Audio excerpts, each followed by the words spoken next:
Jim Carrey is a man with faces. He has many faces that it is like he has lived 1,000 lives. Each face of Jim Carrey is louder and brighter than the one before it. Jim Carrey is also very good at making faces and using his body to make people laugh. When you look behind the funny faces of Jim Carrey, you see a man who always tries to tell the truth. Jim Carrey does not like it when people are not honest. He gets upset when people are fake. Jim Carrey has played crazy characters in his movies. He is very good at acting like a person. Sometimes Jim Carrey also says very smart things. He is like a clown who's also a very smart person. In the movie business, even the people who seem very nice can be angry inside. This is true for Jim Carrey and the other people who work in Hollywood. For a long time, Jim Carrey has been calling out people who messed with him. He got upset with people who did not do what they said they would do or who told secrets about the movie business. Jim Carrey thinks that the movie business is not always honest. When Jim Carrey has problems with people, it says a lot about Jim Carrey and the movie business that Jim Carrey is a part of. Number 1. Tommy Lee Jones. When they were making the movie Batman Forever, Jim Carrey found out what it is like to have people on set really dislike him. Tommy Lee Jones, who is a serious actor, basically told Jim Carrey that he did not like the silly things he was doing. This was not something that hurt Jim Carrey's feelings. It made him feel like the whole system did not understand what he was trying to do with his acting. This all happened when the cameras were not rolling, at a dinner in Los Angeles. Jim Carrey walked up to Tommy Lee Jones being his friendly self, but Tommy Lee Jones was very cold to him. Jim Carrey and Batman Forever were a deal, but in that moment Jim Carrey felt like he was not being taken seriously. The movie Batman Forever and Jim Carrey's experience on set were very memorable for him. Jones stood up, looked him straight in the eye. He said to the man that Jones did not like the way the man did things. Jones was very clear about this. Did not hesitate to say so to the man. Jones told him that the man's style was not something Jones could tolerate. At that moment, Carrey understood that the problem was not about the characters, but about who was in control. Carrey liked to be free and crazy, while Jones liked to be serious and in charge. They were like two people who were completely different. On the set, you could feel the tension. When Carrey started making things up, it was like a burst of color, but Jones wanted to stick to the plan. Every time they did a scene, it made the difference between them bigger. The people who worked on the movie would talk about how the funny moments on camera hid the fact that people were not getting along behind the scenes. Carrey and Jones were just not working together. The movie had parts, but making it was not fun for everyone. Carrey liked to do things his way. Jones liked to do things her way, and that caused a lot of problems. Number 2. Will Smith. Jim Carrey used to like Will Smith because of his positive attitude and charming personality. That all changed after what happened at the Oscars. When Will Smith hit Chris Rock and the crowd gave him an ovation, Jim Carrey spoke out against it, saying the applause was disgusting. Then Jim Carrey's admiration for Will Smith turned into dislike. To Jim Carrey, Will Smith represented the movie industry, which seemed to have lost its sense of what's right and wrong, especially when the cameras are rolling. The day after it happened, Carrey talked openly in interviews. He said that Hollywood had no backbone and that artists were also to blame. To Carrey, it was not about the slap that happened. It was about how people react to violence and actually praise it. Carrey had worked hard for years to become a person by taking responsibility for his actions and being honest with himself. What he saw on that stage was the opposite: people losing control and then being forgiven right away. Carrey saw this as a problem. Number 3. Clint Eastwood. Jim Carrey used to think Clint Eastwood was a strong guy in Hollywood. Then Jim Carrey and Clint Eastwood started to disagree on some things. Jim Carrey did not like the way people in America think about guns. He said so. This was very different from the way Clint Eastwood is seen by the public. The problem between Jim Carrey and Clint Eastwood was not really about politics. It was more about Jim Carrey believing in being kind and understanding, and Clint Eastwood being more about being tough and not showing emotions. Jim Carrey and Clint Eastwood have different ideas about how people should be. The problem started when Jim Carrey was in the movie Kick-Ass 2. Then something bad happened. There was a shooting. After that, Jim Carrey did not want to talk about the movie because he did not want to support violence. He said he could not do it because it would not be right. Clint Eastwood was not happy about this. He likes to show people with guns in his movies. He thinks people should be able to have guns. Jim Carrey did not say anything about Clint Eastwood directly. He did say that he did not think it was right to think that having power means you are in control. Jim Carrey was talking about the idea that Clint Eastwood represents, that having guns and being tough's what makes you strong. Eastwood did not say a word. That was his answer. Carrey felt bad about something. That turned into his way of fighting back. These two men represented times and different ideas about what it means to be a man. When Carrey talked to people later, he did not say Eastwood's name. You could tell what he meant. Carrey said that being strong, without caring about others, is not really being strong, it is just pretending to be brave. Eastwood and Carrey never agreed on things. Probably never wanted to. There were a lot of actors who came after them. They had to choose what kind of men they wanted to be both when they were acting and when they were not. Number 4, Caitlyn Jenner. Jim Carrey and Caitlyn Jenner hang out with the famous people, but they do not see things the same way. Jim Carrey made fun of some things about celebrities changing who they are, and the people around Caitlyn Jenner got upset. For Jim Carrey, it was not about Caitlyn Jenner, it was about something. Jim Carrey thinks that Hollywood is too focused on who people how they can change, and he does not want to be a part of it. He wants to get from all of that. Jim Carrey sees this as a problem that he needs to escape. That is why he talks about it. When Jim Carrey does interviews, Jim Carrey talks about the idea of self. Jim Carrey says that people are ideas with faces. What Jim Carrey says sounds like thoughts, but to people who like Jenner, it sounds like Jim Carrey does not care about their feelings. It sounds like Jim Carrey is making fun of Jenner and the people who like her. This is especially true because Jenner's transition was on television for everyone to see. To Jenner's supporters, Jim Carrey's words sound like he is attacking Jenner and the people who support her. Jim Carrey's words sound like he is attacking the culture that is around Jenner. Number 5, Jenny McCarthy. Jim Carrey and Jenny McCarthy were a couple. People loved seeing them together at big events. They were really funny, seemed to have a lot of fun together. Jim Carrey and Jenny McCarthy just clicked. When they broke up, things got pretty messy. Jenny McCarthy talked about Jim Carrey, what happened with them, but Jim Carrey did not want to talk about it at all. For Jim Carrey, love that becomes a story feels like a big letdown. When people show love just to get attention from others, it is not real. When Jenny McCarthy talked about their breakup, in interviews, Jim Carrey felt like he was caught off guard. The way they handled sadness showed how different they really are.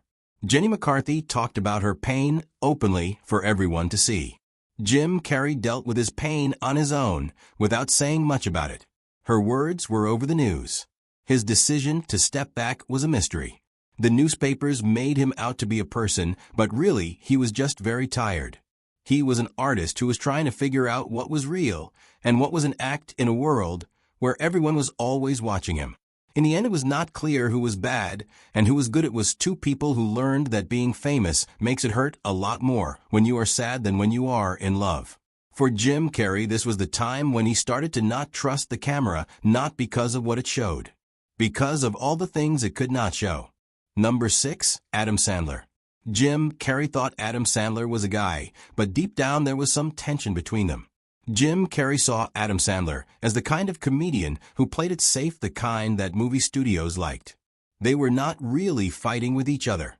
It was more about what they believed in. Jim Carrey wanted to make people think and feel something, while Adam Sandler just wanted to make people happy and have a good time. For Jim Carrey, doing the thing over and over just to make people happy was not what comedy was about. Jim Carrey thought that if he did, that it would be the end of his art, the end of Jim Carrey's comedy. These two guys came out of the comedy scene in the 1990s. People really loved them. While Adam Sandler made a lot of money by doing the same thing over and over, Jim Carrey did the opposite. He changed who he was in every movie. Jim Carrey said something that really explains the difference between them. He said, "I never wanted to be liked. I wanted to be seen." This line shows us what made Jim Carrey and Adam Sandler different. Adam Sandler's movies are like a hug. His characters try hard, fail, and then become better people. Jim Carrey's movies are like a wake-up call. They show men who are struggling to be themselves and hide behind masks. Number 7. Judd Apatow. The Cable Guy did not do well. Judd Apatow, the person who made the movie, felt bad about what people said. Jim Carrey, who was in The Cable Guy, did a job that was dark and people did not understand it, and he felt like people were blaming him for the movie not doing. The Cable Guy was a movie that Judd Apatow and Jim Carrey worked on together. After that, they did not talk as much. They both thought the other person did not get what The Cable Guy was supposed to be about. A time after The Cable Guy came out, Jim Carrey said that he learned something from it. He said it was a lesson about being scared and that Hollywood is scared of comedy that's a little mean. The Cable Guy was a comedy with some jokes, and that is what Jim Carrey meant by laughter with teeth. In the 1990s, the film was supposed to change the way people saw Jim Carrey. It was a dark comedy that dealt with people being obsessed and lonely. People who watched the film were not ready for it. The same energy that made Jim Carrey famous was now making people uncomfortable. Jim Carrey said later that he wanted to show the side of being funny.